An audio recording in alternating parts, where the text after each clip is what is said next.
Yeah. It's crazy how we have truly captured what we call the aha moment.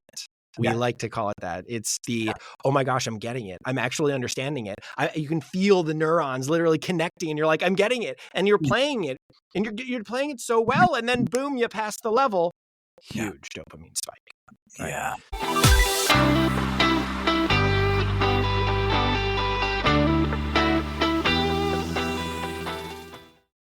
Hello and welcome to another episode of the Best You interview series. It's Gary here again. Thank you very much, as always, for taking the time to join me today. And today I'm delighted to be joined by co-founder of the music ed tech startup MuseFlow, Patrick Boylan, who's here to discuss how his approach to learning music revolutionises the learner experience. Through his experience with traditional music education combined with his innovative spirit, and this inspired him to co-found MuseFlow, which is often referred to as the Duolingo of music education, and we'll get a chance to chat about that throughout the conversation.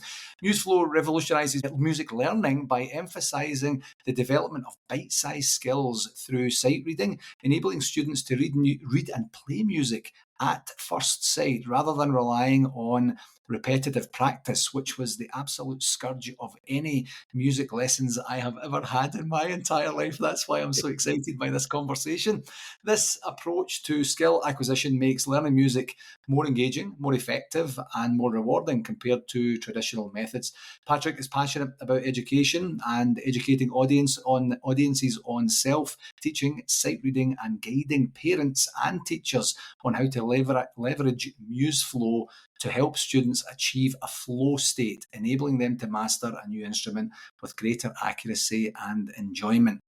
Lots and lots to unpack with that, and that's exactly what we are going to do. Patrick, thank you very much for joining me today. Yeah. Thank you so much for having me, Gary.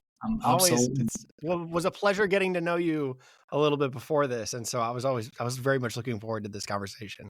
Yeah, me too. Me too. And I know that I stumbled on a couple of words there, and it's I'm not a musician. That's exactly why I stumbled on those words, but not really. But the key part of this, in terms of the energy that Patrick brings to this, is it's for me the theme is leadership. The theme is experience. The theme is doing something about something that you care about, and having that visionary experience and then taking that into action, which I think is so inspirational. And I've been genuinely looking forward to this one. So I gave a wee bit of an overview there, but there's lots more to the story. So can you provide me a wee bit more background, please? Yeah, I mean, I grew up with traditional lessons, and as you say, the repetition and the going towards perfection is truly the scourge of learning anything. If we put that such a high lofty goal on ourselves, perfection, Yeah. we're not like, it's so rare that we ever achieve perfection. So you're already setting yourself up for failure at that point, you know? And so that's what my teacher wanted. And my parents had to ground me for not practicing piano because I just never wanted to practice because I did not enjoy the process of practicing. And so after 8 years of lessons, hating every second of it, my teacher retired and I was alone. And I ended up finding a way to teach myself how to play piano that, you know, years later, we are porting that over. That is what MuseFlow is sort of like. I used improvisation as my engine of my curriculum, putting Right. the bite-sized elements, these little tiny little phrases that I found in my parents' sheet music. I put those inside of improvisations. But you can't really teach that, right? Unless you already know how to play. And so Right. we're using sight reading as our engine of our curriculum. So we give you music that you've never seen before that never repeats. Yeah. And it is constantly flowing at this very specific skill level that you're exercising, this new skill, whether that's a new note or a new rhythm. We give that to you in isolation, and then we slowly broaden the horizon to what you already know within the curriculum so far. And then you have to play it within the context of those skills. At a certain level, you have to play 95% accuracy at the goal tempo. You have to get 4 phrases in a row to pass the level. And so we're adding another step before actual songs. We're saying there's a new way to build skill here. let's use technology to our advantage and let's teach you that way, And so, yeah, I did not like music learning. And it was a problem with the curriculum and the methodology, not necessarily me wanting to not play the instrument. No. I loved playing the instrument. The problem was with the methodology, Yeah. So you take that methodology, you actually take advantage of a circumstance, a situation that's out with your control, and you say, okay, this music teacher is retiring. I have an opportunity to do something different here. And then you take, as you say, you take your parents' sheet music and such. And I know there's probably hundreds, if not thousands, of things that happened in between then. But how do you Yeah, of take that course. concept? Yeah, how do you take that concept and idea and then say, you know what? Possibly other people would be interested in this. I have achieved success with this. I wonder what this can be. How does that journey go for you? That's an interesting sort of analysis, because it's true. Like that is ultimately what happened. I took the idea of my own education and I said, maybe we could make this into an app that other people could enjoy. Yeah, And I think what it ultimately was domain expertise yeah, within my field. I'm a professional pianist here in Los Angeles. I've got 3 residencies here in LA at different restaurants and yeah, a piano bar that I play at. And so I I was playing for like 4 years since then, kind of pivoted away from acting into music. yeah. And so at that time I was having a great time and I was just bored one day. I was like, "Huh, what if there's a way to make the way that I taught myself into an app?" So I started thinking about it. I really came up with the idea of like, oh, cool, sight reading as the engine. Okay, let's gamify it. Okay, there's 3 major parts of the app. We got exercises and theory. That's very, very important to music education. We have repertoire, songs that sell. Those are like very, very important to music education. And then the actual part, the curriculum itself, which is the skill acquisition, which Yeah, is sight reading, right? And so I yeah, was like, oh, whoa, okay, cool. This is actually and so I brought it to my friend who's a music teacher. right. And I was like, Steven, what do you think about this? And he's like, Pat, you have no idea. I've actually thought about a very similar idea. And so he opens up his computer and there are just pages upon pages of notes and thoughts and ideas that he has. Such an intellectual. His name is Steven Gizzy. He's our CEO Yeah, at yeah, Muslo. He's one of my best friends.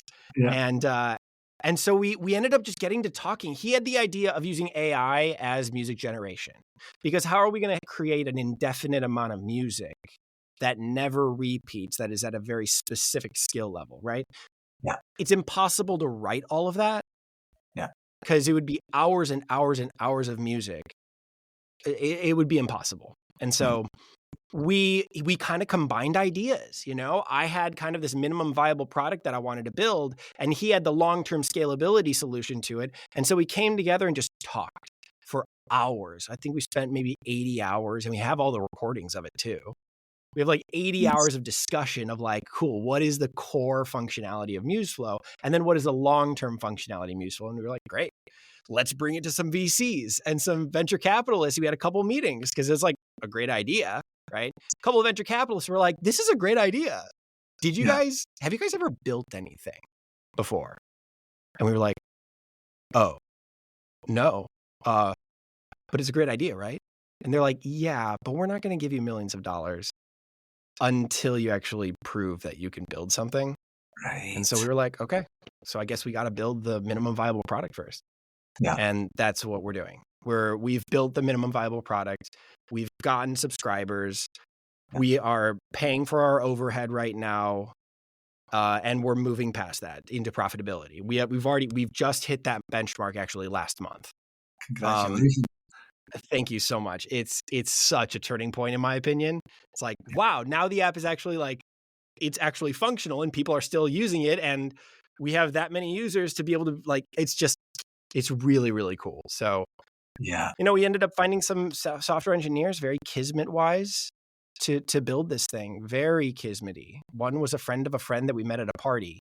And we ended up going on a long hike with him and talking about Muslo. He's a software engineer. And we were like, let's just pick his brain about the agile method and software yeah, development. And he ended up pitching himself to us a week later, being like, this is why I want to work at MuseFlow. And then the other one was actually a pianist that I met at a gig. He was just sitting at the piano when I was supposed to come on in and start playing. And I go on up to him, I'm like, who are you? What are you doing? And he's like, oh yeah, I come on in here sometimes and like they feed me dinner and they just let me play, you know?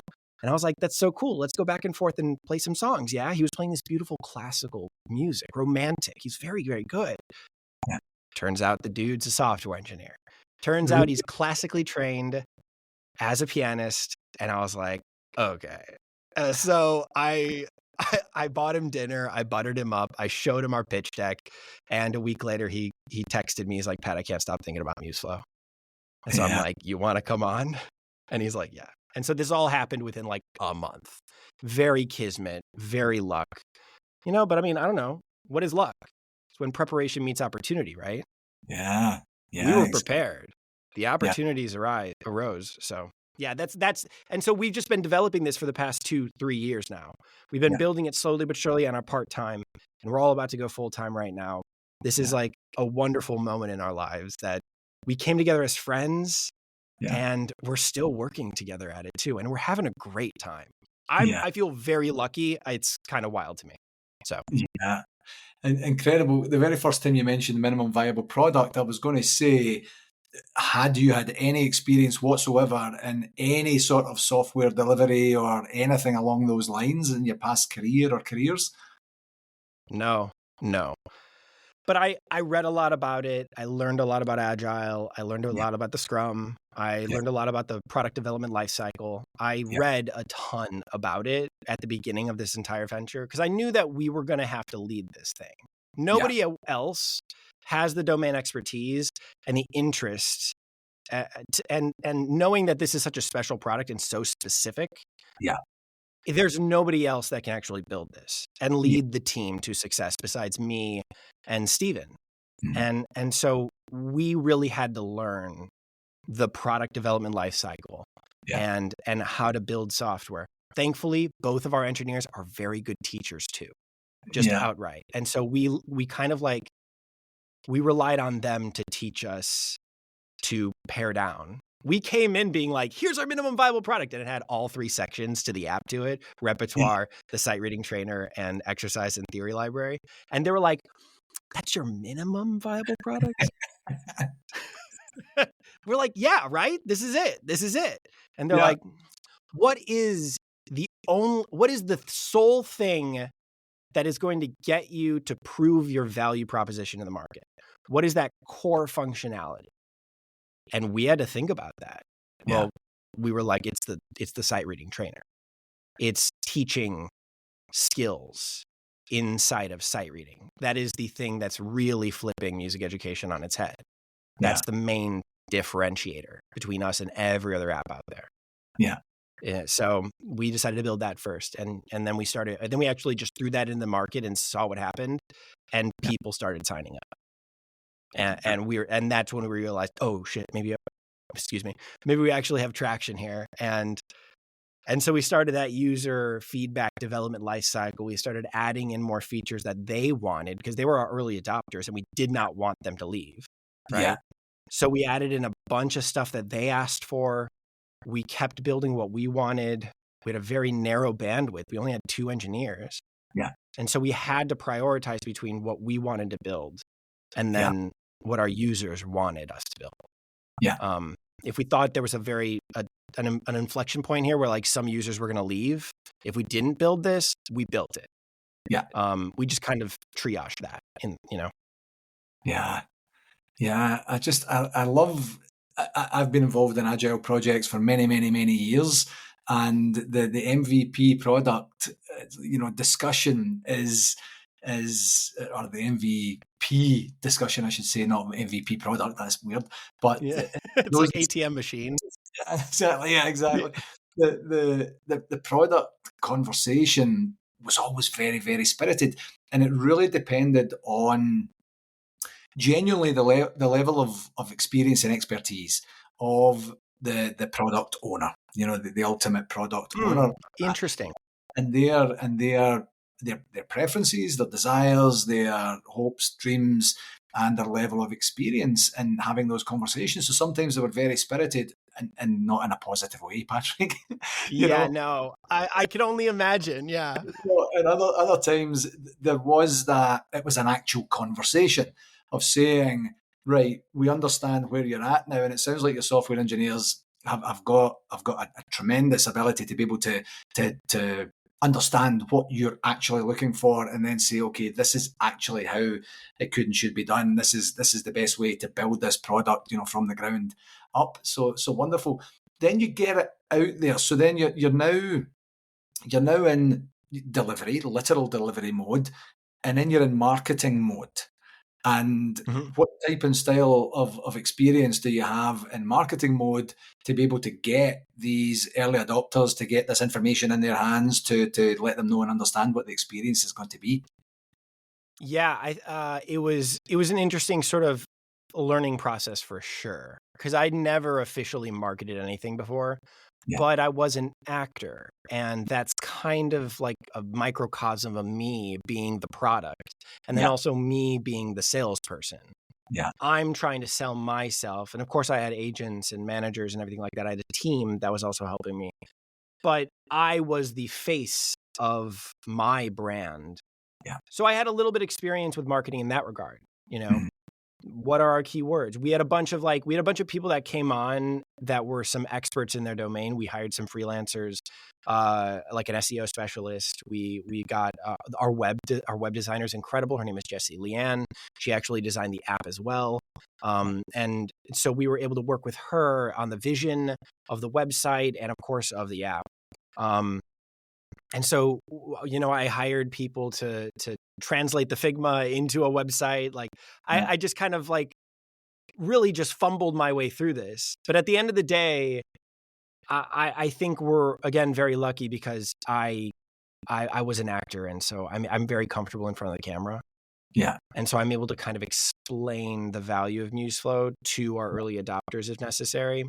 yeah, There were some people that found us organically. A lot of people just found us organically because people were looking for, a different way to learn. People are still very much there. Everybody, not everybody, 85% of people are looking for a different way to learn. yeah, That's kind of the drop off after high school. yeah, And they cite issues with the actual methodology itself. They say mm, that, and the reasons why they gave up on music education is because they were frustrated with the way that they were being taught, or they yeah, got bored with the way that they were being taught.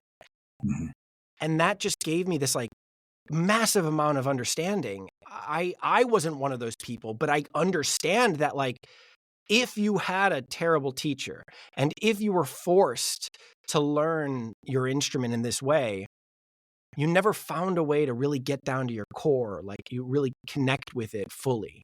yeah, And so there's something in the way, and it's you being taught the wrong way. yeah, So people are looking for a new way to learn how to play piano. And yeah, we were that person. We rose to the top because we are one of a kind. yeah, Nobody else teaches music this way. And yeah, so a lot of it was organic, but a lot of it was me just getting the word out, friends of friends. I did a couple podcasts right at the start. yeah, That definitely got the word out. yeah, Yeah. So it's been a slow journey up. It really has when it comes yeah, to our marketing push. But yeah. I've kind of been the one in charge of that, Yeah. And the great thing is when you have something you genuinely believe in, it doesn't become a sales pitch, it becomes a conversation to say, let me Yeah. tell you about this thing. And if you have any level of interest in this, I will find a level where we're actually conversing at the same level, not to mean that people are ignorant or anything, but there's different levels and different types and styles of piano music, and it's that opportunity to listen at a level and say, okay, I know where you are right now. This is what you need to know about this. I assume the conversation would surround itself with, this is how it's different to traditional, in terms of repetitiveness, in terms of, the humdrum of the previous way. And this is where you can get to when you can get to it in a period of time, depending on the work that you have to do. Ultimately, it's about the Of course. learner Yeah. to be able to do that. But just that genuineness, and that's what I felt when we chatted before we recorded, and where it's for you, you're just kind of like, this is so simple. I don't understand why not every single person that ever wants to learn the piano doesn't do this. So I'm just going to tell as many people as I can, and that's why I was so drawn to it. And of course, drawn to the enthusiasm that you've taken, and the initiative you've taken, enthusiasm you demonstrate, and the initiative you've taken into actually saying this has to work. And I'm going to put some words out there, and you never said these words to me, but if I don't do this, that would be a complete disservice to the music education industry. Yeah. If there's a new way, and in my heart of hearts, I know it's better, then, and there's nobody else that really like feels this or knows this or understands it as well as I do. If I don't build this, nobody else really would.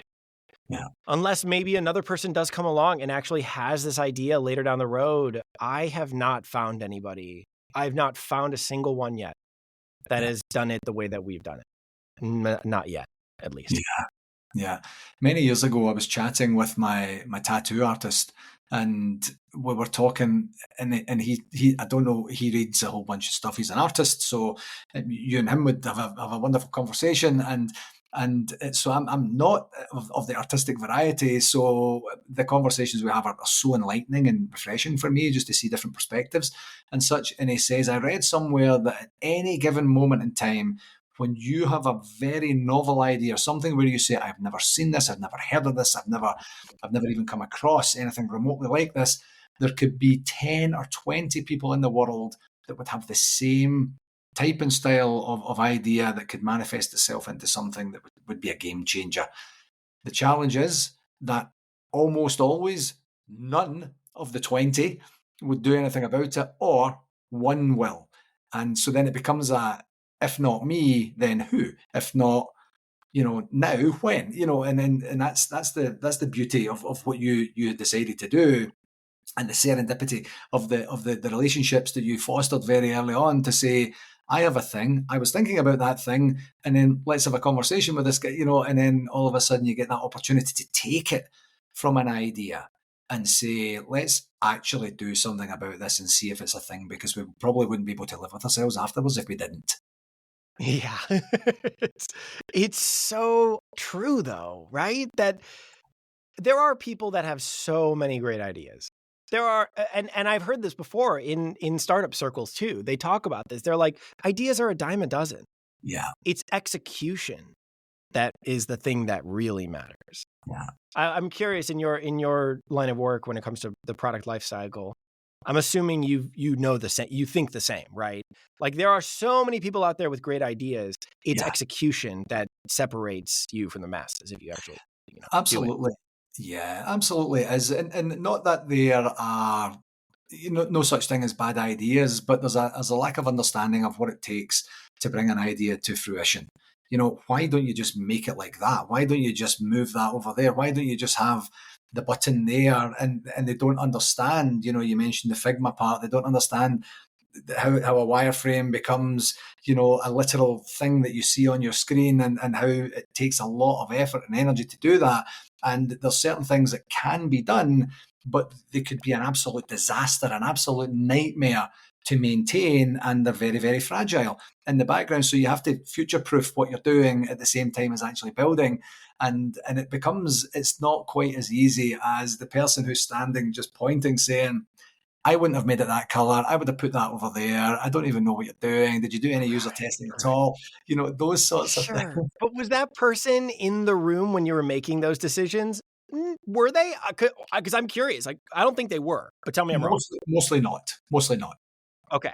Yeah. Yeah. Then, like, in my opinion, you have no right to make a comment about something if you weren't there during its, like, true beginning of an idea / honestly, the conceptualization of it.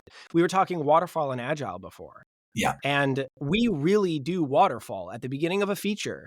We waterfall the shit out of it. We come up with the grand idea, the biggest concept that we can come up with, we put that on paper, and then we give that to our designer, and our designer then designs the full-blown feature. Yeah. And then what we give to our engineers is a pared down version of that design. Yeah. So it's a mix. It's a mix between waterfall and agile, right? But at the end of the day, we have the grand vision already. We really, really do. And we've designed it so that we can scale as needed. We can build new features within that big feature. We can build the little microcosms as we want to, right? But at least the blueprint is accommodating to the larger idea. Yeah. Yeah. Definitely. Does that make sense? Oh, 100%. And it just kind of kills me that like some people don't really work like that, even because like agile can be a religion, but it also can be like a crutch, and it can be a reason why you don't do things. And it's inflexible at times, which is the irony of it all. Yeah, You know? Despite the name, yes, exactly. Well, one of the things, whenever there was resistance or what you could possibly, comment as a dumb question or something like that, for me, every time it was an opportunity to exchange in dialogue, to educate them and to be educated by them, to say, Nice. tell me why you think that. Tell me why that's important. We didn't talk about this before, because ultimately in these types and styles of environment, Patrick, what I found is that a lot of times we were making assumptions that these people had done this before, but that they were very well versed in this. And then the more time goes on, the more you're thinking, actually, we're growing together at the same time. So when they say something that we would maybe have an eye roll, you say, let's lean into that a wee bit more, and let's just figure out, right, do you know and understand what you're asking for? What would happen if you didn't get it? What does that mean for the customer experience and things like that? Because on other occasions, if we close down the conversation by saying, listen, you don't know how difficult this is, the answer is no, that could be a real genuine opportunity missed and something very, very difficult to undo some point down the line. Yeah, that makes total sense. And I couldn't agree more that notes are a conversation. Yeah. They're not top down. No. They're an opportunity for a conversation. Yeah. We do that all the time. I mean, we'll have like a 2.5 hour long conversation with our designer when I bring notes to her and I've got questions.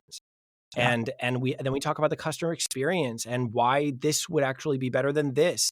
And we end up either she convincing us or us convincing her that the choice for what is better for the product is going to be what either the or, the end goal is what is best for the product and what is always best for the customer. Yeah. Right. Yeah. And of course there are concessions on every single side, of course, but at the end of the day, it's a conversation. Yeah. Yeah, definitely.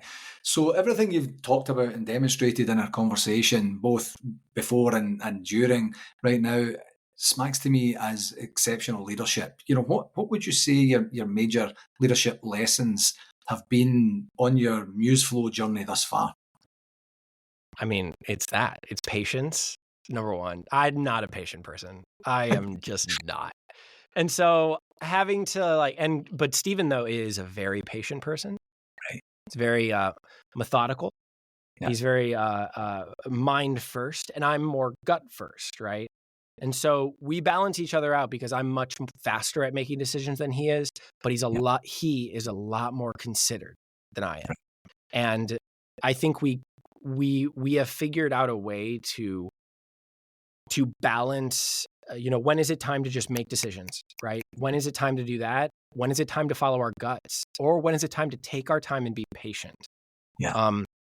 We figured it out, and I've had to learn very hard that patience is truly something necessary when you're working with people, especially engineers who are doing this just for equity. Yeah. And they're not getting paid for it. They're getting paid for future, profits. Yeah. And so, but they have a heart in the idea. We're definitely mission focused, of course. Yes. We're mission first. Yeah. They all believe that this product is going to be revolutionary, and we believe it too.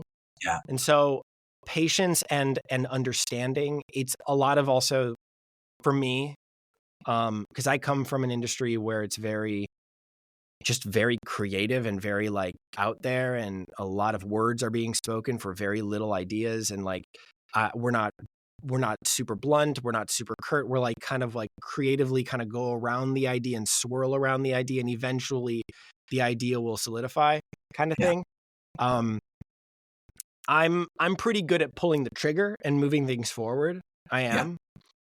Gizzy's a lot more like, hold on, let's take our time. Let's actually think through this. But then our engineers, they speak very differently than we do. Yeah. Their minds are just very different than we are. They're very creative in their own right. Yes. They are very creative, but they're very creative in an extremely technical way. Yeah. And we're creative in a very emotion first sort of way. And so there was a major language barrier between me and one of our engineers right off the bat that we had to just figure out together. We had to really, really get to a head here. And he got to a point where he was like, let's just not communicate. How about everything goes through Steven, okay? And you and I just don't talk directly. How's that? Does that work for you? And I'm like, no, that will never work for me. We're co-founders in this. Do you think that's even possible? And he's like, no, you're right. We do need to be able to talk. And so we needed to find a way to be able to communicate together and with each other. And ultimately, it just, the end of the whole thing, that reframing that we both had to do was that we are experts in our fields. And we both have to respect each other's domain expertise. You know, he's an incredible engineer. He's very proficient at what he does. He makes a lot of money at his day job. And I'm a very good pianist. And I know this product like the back of my hand because it literally is based off of the way that I taught myself. Yeah. And so when it comes to product decisions, he gets a say. When it comes to an engineering decision, I get a say. But who actually makes the call at the end of the day? It's one or the other. Yeah. And so it was all about respect at the end of the day. You know, I said at the end of the day way too many times in that, but you get the point. No, I absolutely do. And you know, even just lifting the lid a wee bit on the type and style of structure that you have right now, and their equity partners for now with the projected way of being incented in the future, it's another real demonstration of the believing in your product and what it's going to do. And then, you know, this is a thing and you'll get out of what you put in, but also the human dynamic, Patrick, of, you know, people behave the way they're incented to behave. So once you set an incentive structure that's meaningful for them, not for you, meaningful for them, then you're going to get the best out of them. If the incentive structure is not meaningful for them, then it's distracting.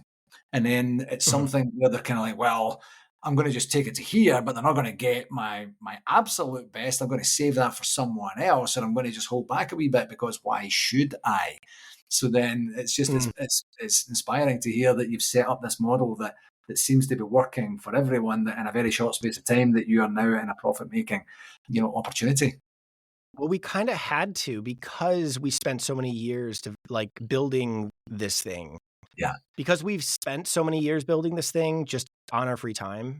Yeah. And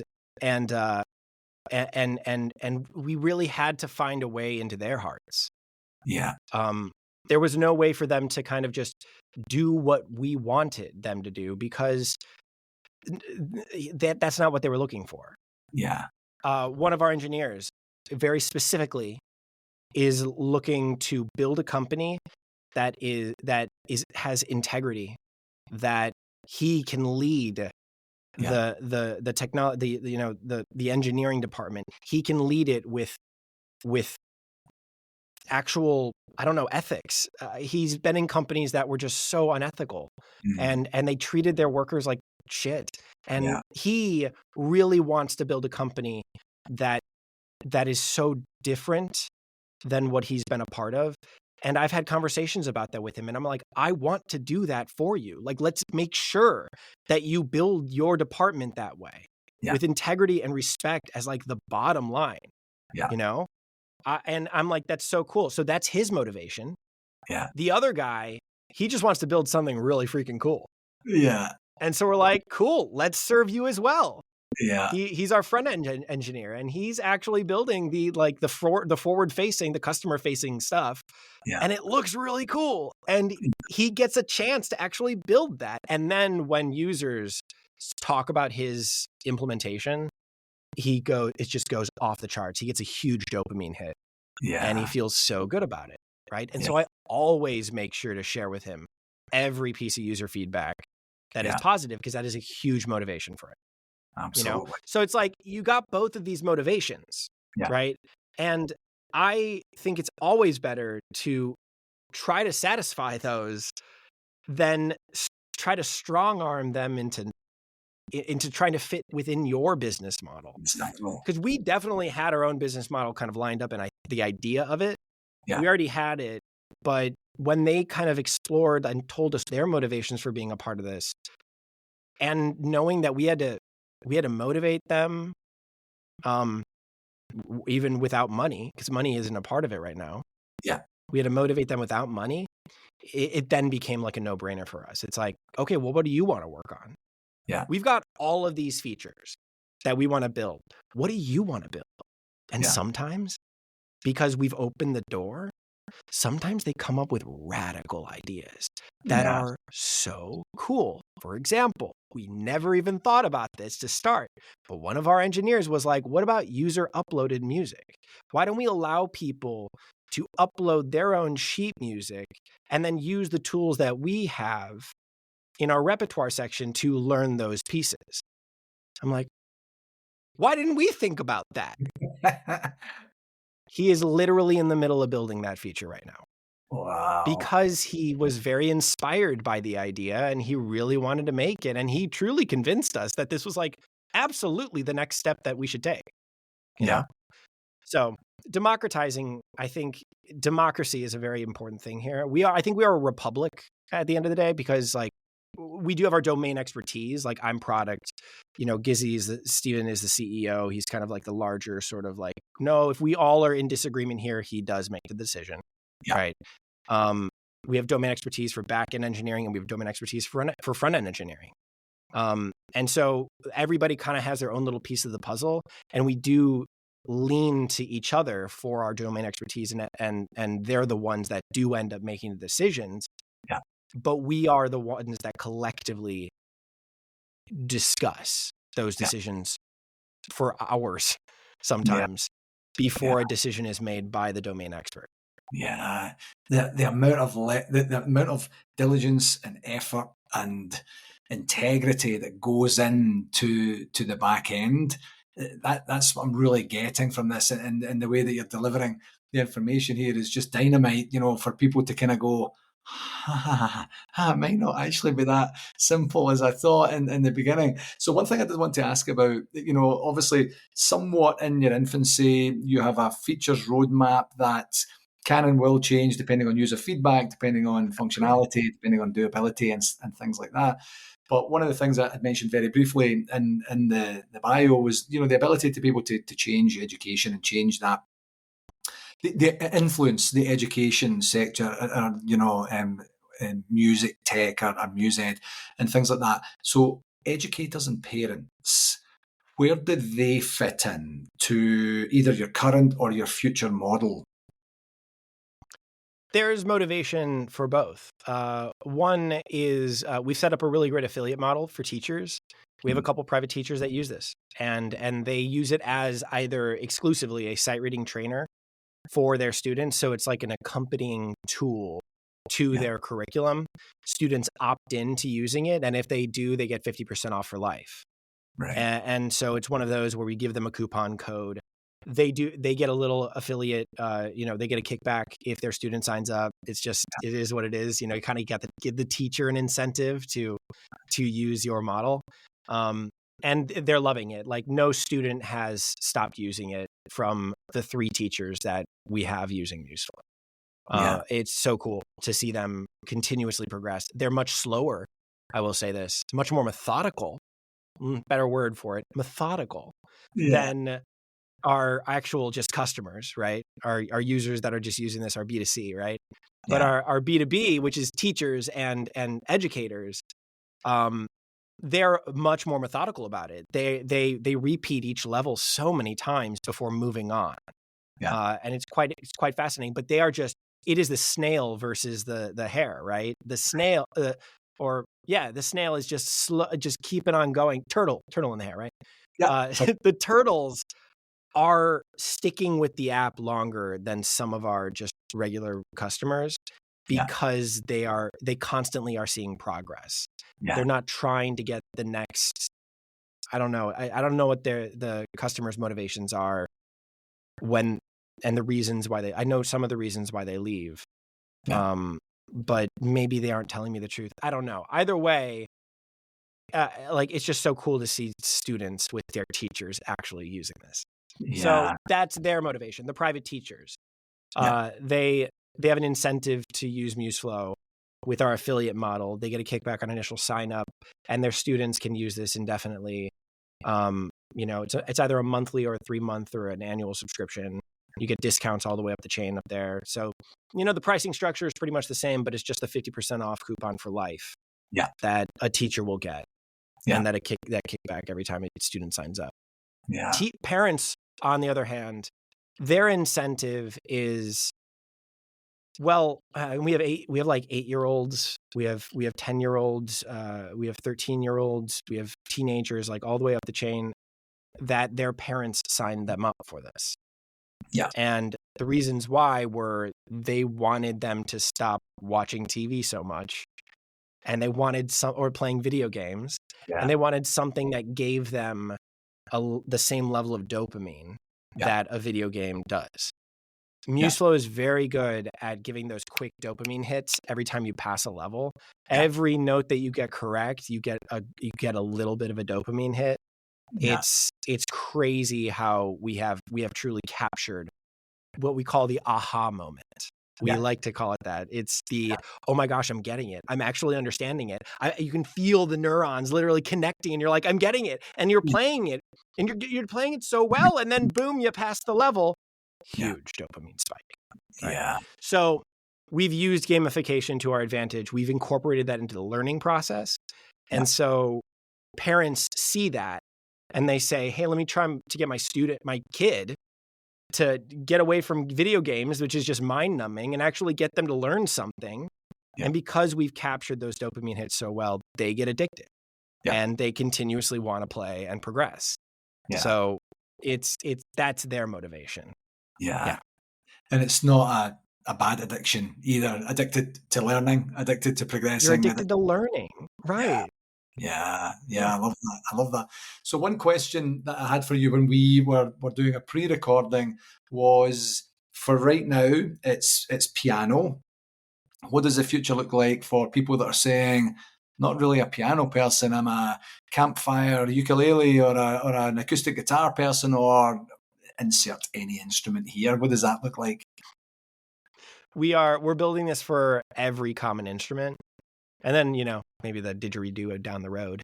But we're definitely building this so that it's scalable to other instruments.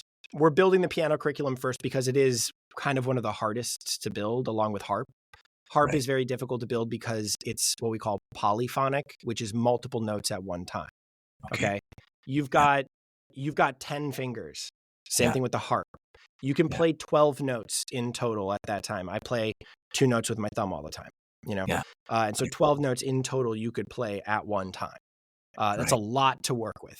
That's very difficult to skill build in like this cumulative sort of way that touches on all the different parts of music education. And so we're building it. We're taking the hardest one first, which is piano. We're building that curriculum with sight reading driven curriculum, with repertoire, with exercises in theory. We're building that first. But we're building it in a way that you can just insert any instrument and we'll be able to move from there. We can build the curriculum. We're building it in that scalable way. So give it, a year, I'd say a year and a half, probably. We have guitar on our radar. That is the next instrument that we want to do. We also really want to do drums, because that's actually really easy, and not a lot of apps teach drum. There's a few. Nobody teaches it the way that we do. And so It's much easier than any other pitched instrument being like there's pitches, right? And then you've got duration. So those are two things that are different than just, and then you got rhythm, okay? Rhythm, duration, silence, and pitches. That's what music is made out of, right? And then combining all of those together into a harmonic and dissonant sort of way, right? And that tells the story. And that's music.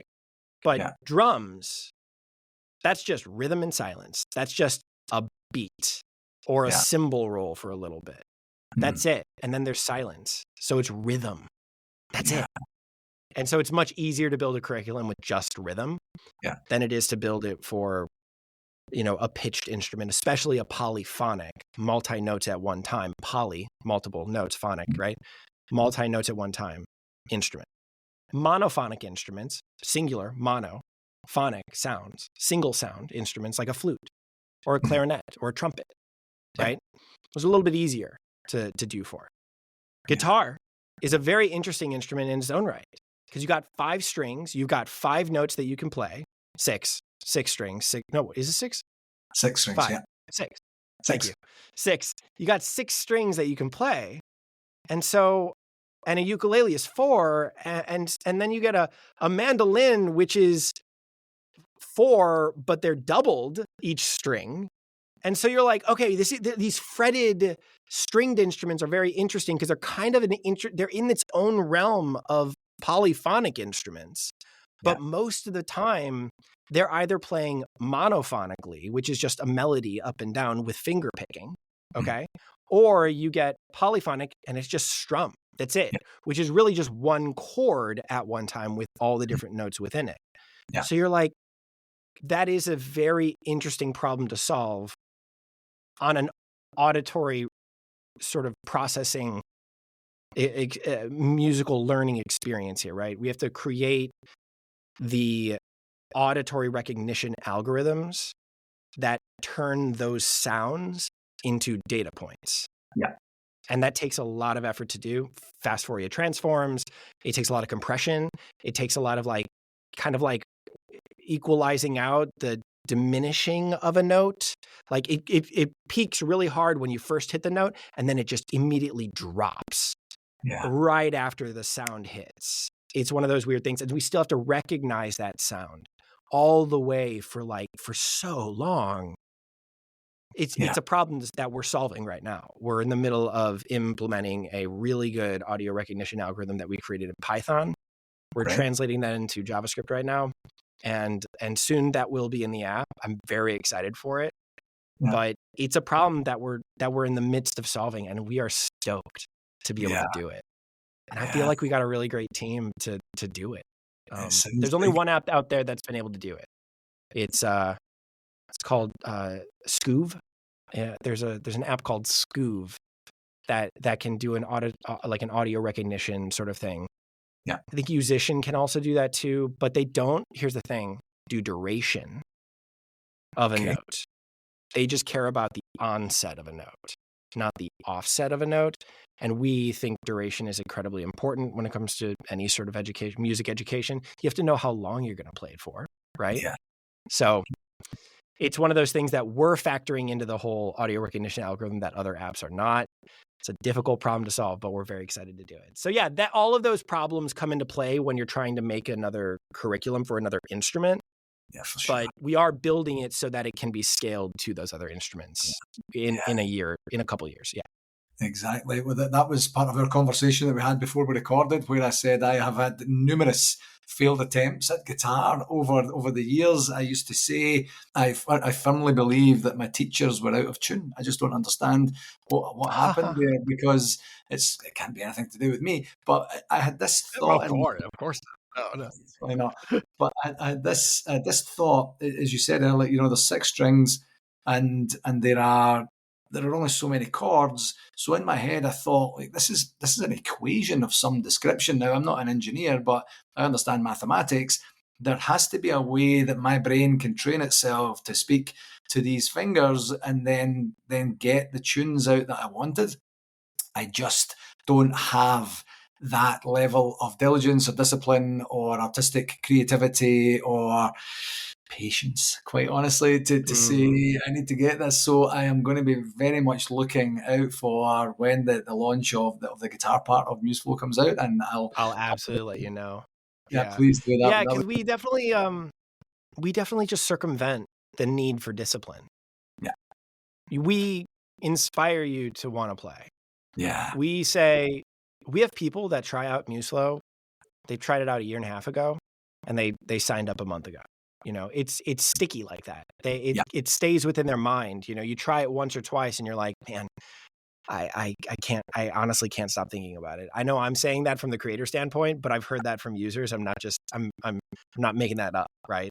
It's one of those things that's very, very sticky. The concept of not needing discipline to learn how to play an instrument.